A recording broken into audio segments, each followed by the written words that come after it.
La parole est à Monsieur Laurent Panifoust pour le groupe Liberté, Indépendants, Outre-mer et Territoires.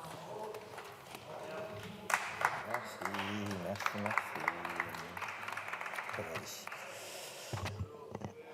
Je vais monter un petit peu ça. Madame la Présidente, Madame la Ministre, Madame la Présidente de la Commission, Monsieur le rapporteur, chers collègues. La séparation est le premier motif d'appauvrissement en France. Aujourd'hui, près d'1 million de familles touchent une pension alimentaire qui représente en moyenne 1/5 de leurs revenus. Aussi, en cas de non-paiement, les conséquences pour les familles, et en premier lieu les enfants, sont immenses. En ce sens, la mise en place du système d'intermédiation financière des pensions alimentaires avec la création de l'ARIPA a constitué une avancée.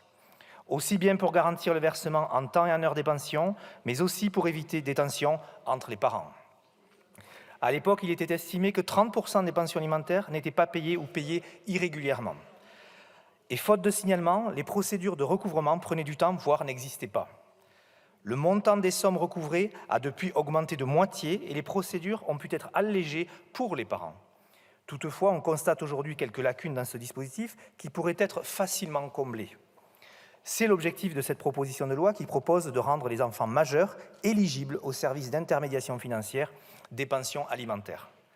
Il est en effet regrettable que ces derniers soient écartés d'un système qui a fait ses preuves, alors même que l'atteinte de la majorité ne signe pas la fin du droit à la pension alimentaire. Plus largement, elle est aussi l'occasion de rappeler que les familles monoparentales sont confrontées à un plus fort taux de pauvreté, de précarité, de difficultés plus grandes d'accéder à l'emploi, au logement.